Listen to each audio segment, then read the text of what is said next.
আসসালামু আলাইকুম রহমতুল্লাহ।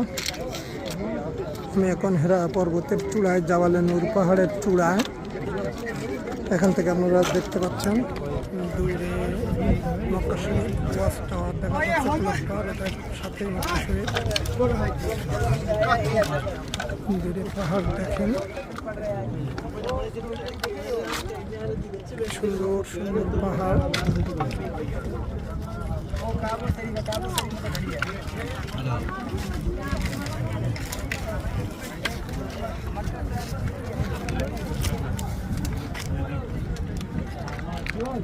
এটা হচ্ছে